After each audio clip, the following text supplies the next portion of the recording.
चलिए आज हम लोग देखते हैं बिहार पारा शिक्षक सीमित आकलन परीक्षा 2015 में पूछा गया जो गणित का 25 प्रश्न पूछा गया था उसे हम लोग बारी बारी से हल करते हैं, ठीक ना।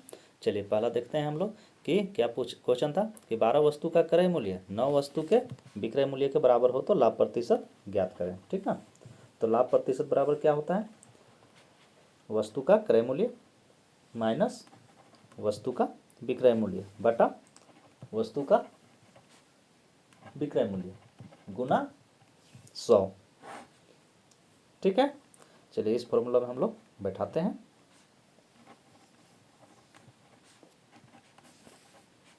सौ प्रतिशत बराबर वस्तु का क्रय मूल्य कितना दिया हुआ है,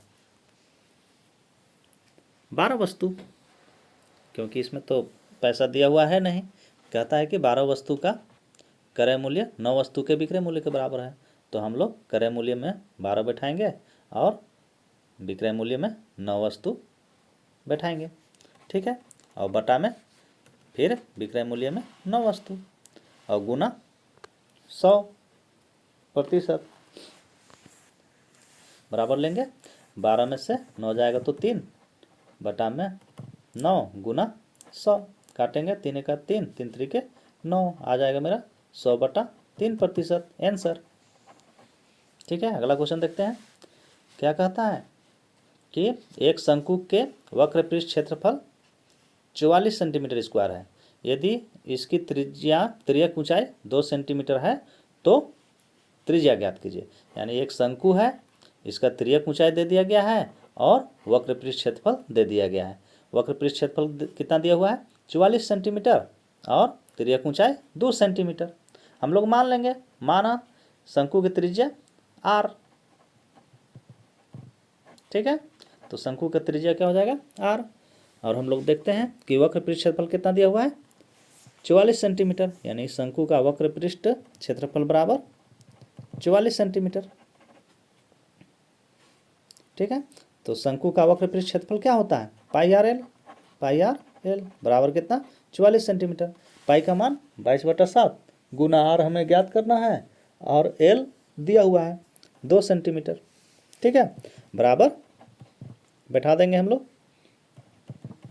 44 सेंटीमीटर। चलिए अब इसको हल करते हैं तो क्या हो जाएगा, चलिए आगे क्या हो जाएगा, 22 दूना 44 r 44 बटा में 7 गुना बराबर 44, बटा में फिर देख लेंगे 44 r बराबर 44 गुना 7 बराबर खत्म, 44 गुना ठीक है। 7 तो r बटा में बराबर 44 कट जाएगा, यानी कि ठीक है। त्रिज्या r बराबर 7 7 यानी कि सेंटीमीटर इसलिए आंसर। त्रिज्या बराबर 7 सेंटीमीटर आंसर, ठीक है। चलिए अगला क्वेश्चन देखते हैं। एक समकोण त्रिभुज में लंब और आधार क्रमशः 5 सेंटीमीटर और 12 सेंटीमीटर है, तो विकर्ण का मान हमें ज्ञात करना है, ठीक है। तो ऐसा क्वेश्चन रहेगा तो हम लोग बनाएंगे, क्या करेंगे, एक समकोण त्रिभुज बना लेंगे जिसमें एक कोण 90 डिग्री का है। अच्छा, समकोण त्रिभुज में का फॉर्मूला होता है पाइथागोरस प्रमेय से, क्या होता है कि कर्ण का स्क्वायर बराबर होता है लंब का स्क्वायर प्लस आधार का स्क्वायर, यानी कि सबसे लंबी भुजा का स्क्वायर के बराबर होता है दोनों छोटी भुजा का स्क्वायर का योग, ठीक है। तो बैठा लेंगे हम लोग कर्ण का स्क्वायर बराबर लंब का स्क्वायर प्लस आधार का स्क्वायर, ठीक है। कर्ण के जगह में हमको निकालना है तो कर्ण रहेगा कर्ण का स्क्वायर बराबर लंब का स्क्वायर यानी कि 5 का स्क्वायर प्लस आधार का स्क्वायर यानी कि 12 का स्क्वायर, है ना। तो 12 का स्क्वायर बैठाएंगे 12 का स्क्वायर। अब इसको हल करेंगे क्या हो जाएगा, कर्ण का स्क्वायर यानी कि कर्ण रहने देंगे, कर्ण का स्क्वायर बराबर 5 5 25 प्लस 12 बढ़ाएंगे 144, ठीक है। अब इसको लेंगे हम लोग कर्ण रहेगा बराबर, अब इसको जोड़ देंगे तो कितना हो जाएगा 5 4 9 के 9 और 4 2 6 के 6 1 का 1 और यहाँ स्क्वायर हटाएंगे तो उधर जाके वर्गमूल लगा देंगे। तो कर्ण बराबर क्या हो जाएगा 169 का वर्गमूल क्या होता है 13, तो इसलिए 13 सेंटीमीटर आंसर। चलिए अगला क्वेश्चन देखते हैं फट से। कहता है एक वर्ग का क्षेत्रफल 169 सेंटीमीटर स्क्वायर है, तो वर्ग की भुजा ज्ञात कीजिए। अब चलिए ऐसा क्वेश्चन रहे तो क्या करेंगे हम लोग, एक वर्ग हम लोग वर्ग बनाएंगे पहले। वर्ग में क्या होता है चारों भुजा बराबर होती है। वर्ग का क्षेत्रफल कितना दिया हुआ है 169, ठीक है। तो चलिए वर्ग का क्षेत्रफल बराबर होता है क्या होता है भुजा का स्क्वायर, फॉर्मूला होता है वर्ग का क्षेत्रफल बराबर भुजा का स्क्वायर बराबर 169, ठीक है। तो चलिए आगे बढ़ते हैं। भुजा बराबर ये वर्ग स्क्वायर है तो उधर हटाएंगे, बराबर के उधर जाएगा तो वर्गमूल लग जाएगा। अब भुजा बराबर क्या हो जाएगा, 169 का वर्गमूल 13, तो इसलिए भुजा 13 सेंटीमीटर। चलिए अगला क्वेश्चन देखते हैं। क्या कहता है, मोहन को एक परीक्षा में उत्तीर्ण होने के लिए 36% अंक प्राप्त करने थे, उसने 24 अंक प्राप्त किए और 9 अंक से क्या हो गया, अनुत्तीर्ण हो गया। तो पूर्णांक ज्ञात करना है हमें, जो है कि टोटल कितना नंबर का क्वेश्चन परीक्षा में पूछा गया था वो ज्ञात करना है, ठीक ना। तो चलिए हम लोग लेते हैं इसको। ऐसा क्वेश्चन रहे तो हम लोग क्या करेंगे, पहले मानेंगे हम लोग कि पूर्णांक जो है कि कितना नंबर का परीक्षा में पूछा गया था क्वेश्चन, उसको मान लेते हैं। माना कुल पूर्णांक बराबर x, यानी कि x नंबर का परीक्षा पूछा गया था, यही हमें ज्ञात करना है, ठीक है। तो प्रश्न से परीक्षा पास होने के लिए कितना आना चाहिए था, x का 36%, है ना। तो x का 36%, x गुना 36% बराबर, अच्छा कितना लाया, x का 24% लाया, x का 24%। अच्छा, और 9 नंबर अधिक और आता तो वह परीक्षा में पास हो जाता है, यानी कि +9 हम लोग कर देंगे तो दोनों साइड क्या हो जाएगा, मेरा बराबर हो जाएगा। चलिए आगे बनाते हैं। क्या करेंगे इसको, अब x का 36% है तो यानी x गुना 36/100, रहेंगे तो बटा में 100 आ जाएगा, बराबर x गुना 24 बटा में 100 +9। चलिए अब इसको आगे हल करते हैं। बटा में 100 कहाँ से आया, ये प्रतिशत को हटाए हैं तो बटा में 100 आया है ना। तो 36 से का 36x बटा में 100 बराबर 24 से का 24x बटा में 100 +9, ठीक है। अब चलिए हम लोग इसको हल करते हैं। 36x बटा में 100, अब इधर क्या हो जाएगा, इधर हम लोग क्या कर देंगे, भिन्न का जोड़ करेंगे, है ना। तो भिन्न का जोड़ करेंगे तो क्या हो जाएगा, नीचे नीचे का लघुत्तम लेंगे तो मेरा क्या हो जाएगा 100, तो 24 से का 24x और +9 का 900, यानी 9 से गुना कर देंगे 100 को तो 900 हो जाएगा, यानी भिन्न का जोड़ कर दिए हम लोग, ठीक है। चलिए अब आगे बढ़ते हैं। क्या कहता है, 36x बटा में 100 बराबर 24x +900, रहने देते हैं क्वेश्चन को, बटा में 100। अभी 100 से 100 हम लोग यहाँ काट देते हैं, कैसे कटेगा, ये भागा में है तो बराबर की उस साइड ले जाएंगे तो गुना में हो जाएगा, तो गुना में हो जाएगा तो 100 भागा में और एक गुना में काटेंगे तो कट जाएगा। चलिए अब लेते हैं 36x बराबर 24x, तो 24x को हम लोग उधर ले आते हैं बराबर की साइड, तो माइनस में हो जाएगा 24x बराबर 900। अब 36 में से हम लोग 24 को घटा देंगे, ठीक है। तो क्या आ जाएगा, 12x बराबर 900। चलिए अब आगे बढ़ते हैं। x बराबर 900 बटा में 12, 12 से हम लोग इसको काटेंगे तो कितना बार में कटेगा, 75 बार में। इसलिए परीक्षा में कुल पूर्णांक कितना का पूछा गया था, 75 अंक का। x हम लोग माने थे तो x मेरा निकल गया 75, आंसर। चलिए अगला क्वेश्चन देखते हैं। वह छोटी से छोटी संख्या ज्ञात करें जिसको 10, 15 और 20 से भाग देने पर प्रत्येक दशा में क्या बचे, 9 शेष बचे। ऐसा क्वेश्चन रहेगा तो हम लोग क्या करेंगे, इसका 10, 15, 20 का लघुत्तम लेंगे और 9 को जोड़ देंगे जो आएगा सो। तो चलिए 10, 15, 20 का एलसीएम प्लस क्या कर देंगे, 9 जोड़ देंगे हम लोग। चलिए अब 10, 15, 20 का हम लोग एलसीएम लेते हैं, तो एलसीएम ज्ञात करते हैं तो क्या हो जाएगा, 10, 15, 20, 2 से जाएगा पहले, 2 पचे 10, 15 उतर जाएगा, 2 दहाके 20, चलिए 5 से जाएगा, 5 एक 5, 5 तिया 15 और 5 दूना 10, ठीक है। तब इसको हम लोग लिख लेते हैं, क्या हो जाएगा, 2 5 दूना 10, 10 तिया 30, 30 दूना 60 और प्लस में 9, यानी कि 69 आंसर, ऑप्शन डी सही है। चलिए अगला क्वेश्चन देख लेते हैं फट से। क्या कहता है, दो संख्या के वर्गों का अंतर 25 है तो वह संख्या बताएं। अब ऐसा क्वेश्चन रहे तो हम लोग क्या करेंगे, झट से जो है कि ऑप्शन से ही हल कर देंगे, ठीक ना। तो ऑप्शन से हल करने के लिए क्या करें, पहले एक हम लोग जांच कर लेते हैं।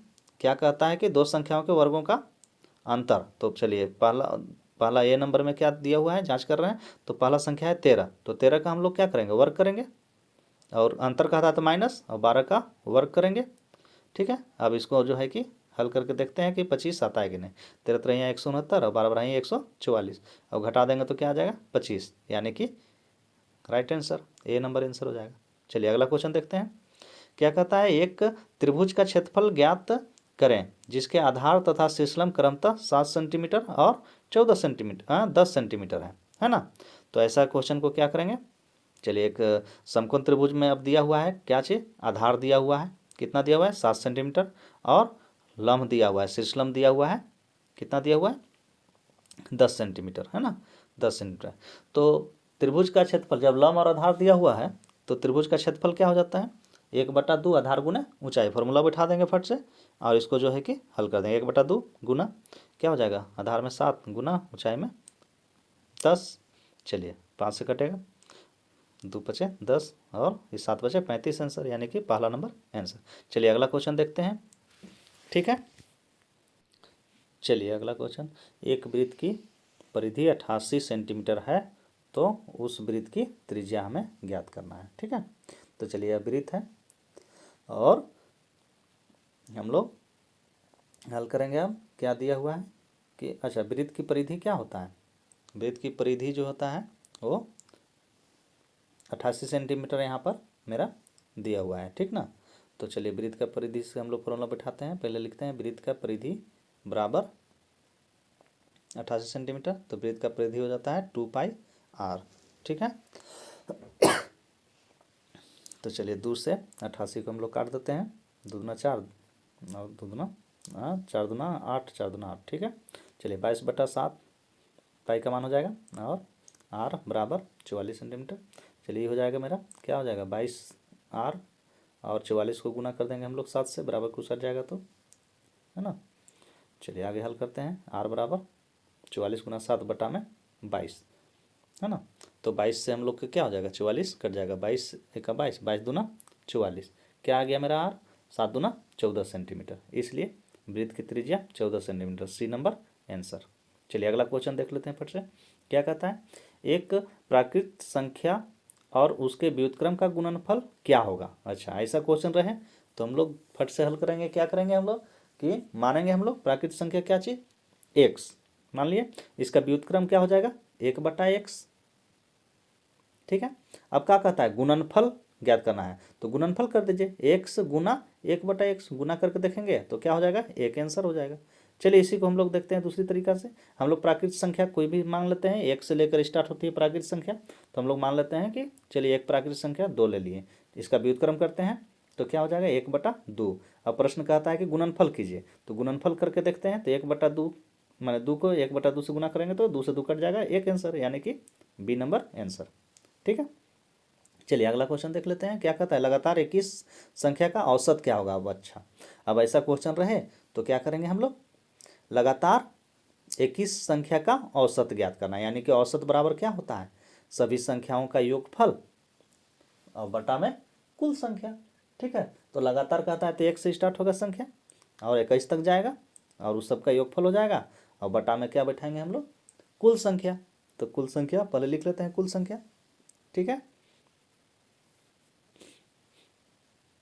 चलिए अब आगे बढ़ते हैं। क्या है कि अब देखिए 1 से 21 तक का योगफल क्या होता है, फॉर्मूला होता है n इंटू n प्लस 1/2। ठीक है, और नहीं तो हम लोग इसको और भी शॉर्ट से बना सकते हैं, लेकिन पहले इससे बना लेते हैं। क्या हो जाएगा, हाँ मान क्या हो जाएगा कुल संख्या 21। चलिए आगे बढ़ते हैं।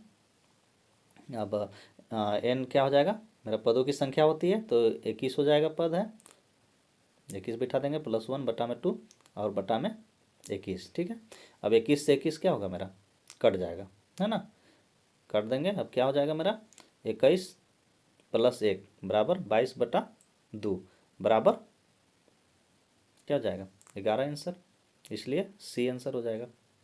ठीक है, चलिए अगला क्वेश्चन देख लेते हैं। क्या कहता है कि एक वृत्त की त्रिज्या 7 सेंटीमीटर है, उस वृत्त की परिधि ज्ञात करें। तो हमें एक वृत्त दिया हुआ है और इसकी त्रिज्या कितना दिया हुआ है 7 सेंटीमीटर दिया हुआ है। तो 60 सेंटीमीटर दिया हुआ है तो वृत्त की परिधि ज्ञात करना है। तो सिंपल सा हम लोग वृत्त की परिधि का फॉर्मूला बैठाएंगे और हल कर देंगे। वृत्त का परिधि क्या होता है 2πr, तो 2 गुना पाई का मान 22/7 और गुना r का मान दिया हुआ है 7 सेंटीमीटर, ठीक है, बराबर 7 से 7 खत्म हो जाएगा और 22 दूना 44 सेंटीमीटर। तो इसलिए सी ऑप्शन सही है, ठीक है। जल्दी से अगला क्वेश्चन देख लेते हैं। क्या कहता है कि अब देखिए ये बोर्ड मार्क्स का क्वेश्चन है, महिला कोष्टक है, छोटा कोष्टक है ना। अब हम लोग को सबसे पहले ऐसा क्वेश्चन रहे तो सबसे पहले छोटा कोष्टक को हल करते हैं ना। तो छोटा कोष्टक में क्या दिया हुआ है 3/3 दिया हुआ है ना। तो हम लोग 3/3 यानी 3 से 3 को भाग देंगे तो क्या हो जाएगा 1 बचेगा। तो हम लोग इसको काट लेते हैं, यहाँ पर बचेगा क्या मेरा 1, है ना। तो चलिए यहीं पर हम लोग लिख लेते हैं 3/3, तो बच गया मेरा कितना 1। और अब हम लोग लिखते हैं नीचे क्या हो जाएगा 3 है 3 लिखेंगे प्लस 1 काटे थे तो 1 बच गया, 1 प्लस 2 है 2 लिख लेते हैं और इस सबको जोड़ देते हैं, क्या हो जाएगा 3 ही रहेगा और पहले 2 और 1 3 जुड़ेगा पहले, उसके बाद 3 3 और 3 6 आंसर, यानी कि ऑप्शन नंबर सी, ठीक है, right answer option number c. अगला क्वेश्चन देख लेते हैं। क्या कहता है 18 को कौन सी संख्या से गुना करें कि पूर्ण घन बन जाएगा। अब देखिए ऐसा क्वेश्चन रहे तो क्या करेंगे हम लोग 18 को गुणनखंड कर देंगे, है ना। तो गुणनखंड करने पर क्या होता है 3 3 जोड़ा लग गया और 2 तो जोड़ा नहीं लगा और घन होने के लिए मेरा जोड़ा होना चाहिए। तो चलिए 2 का जोड़ा नहीं लगा तो इसलिए मेरा क्या हो जाएगा 2 से गुना करेंगे 18 को तो मेरा पूर्ण घन बन जाएगा, ए नंबर आंसर। चलिए अगला क्वेश्चन देख लेते हैं, ठीक है। क्या कहता है 108 में किस संख्या से गुना करें कि वह पूर्ण घन बन जाएगा। चलिए अब 108 को हम लोग अब घन बनाना है, तो घन बनाना है तो क्या करेंगे हम लोग इसका गुणनखंड करते हैं 108 का गुणनखंड करने पर, ठीक है। तो क्या आ गया 3 3 का, देखिए 3 3 गो का तो लग गया लेकिन 2 जो है कि मेरा 2 ही गो है और घन होने के लिए क्या होना चाहिए 3 संख्या होनी चाहिए, है ना। तो यानी कि 1 2 कम है, 1 2 मेरा क्या है कम है, इसलिए हम लोग 108 को अगर हम लोग 2 से गुना कर देंगे तो क्या हो जाएगा पूर्ण घन हो जाएगा। चलिए अब अगला क्वेश्चन देख लेते हैं। क्या कहता है 144 का वर्गमूल गुना 400 का वर्गमूल गुना 6400 का वर्गमूल का मान हमें ज्ञात करना है ना। तो ऐसा क्वेश्चन रहेगा तो फट से हम लोग क्या कर देंगे सबका वर्गमूल निकाल लेते हैं। वर्गमूल निकालेंगे तो वर्गमूल निकालने के लिए क्या करेंगे 144 का वर्गमूल क्या होता है 12। ऐसे भी वर्गमूल जो है कि कम से कम 20 तक का वर्गमूल जो है कि याद रखना होगा कम से कम में भी, तो बनाने में आसानी होगी। तो 144 का वर्गमूल 12 गुना 400 का वर्गमूल क्या हो जाएगा, तो 2 जीरो में से 1 जीरो हो जाएगा और 2 दूना 4 यानी कि 20 होगा, ठीक है। उसी प्रकार 64 का वर्गमूल होता है 8 और 2 जीरो है तो 1 जीरो लगा देंगे 80 हो जाएगा 6400 का वर्गमूल। चलिए अब गुना करेंगे 12 दूना 24 और 24 अठे क्या होता है 192, ठीक है, और ये 0 0 लग जाएगा 2, ठीक है। तो इस तरह से ए नंबर आंसर, ठीक है। यदि वीडियो पसंद आए तो वीडियो को लाइक और सब्सक्राइब करें और वीडियो को अधिक से अधिक शेयर करें। चलिए मिलते हैं अगले वीडियो में, तब तक के लिए धन्यवाद।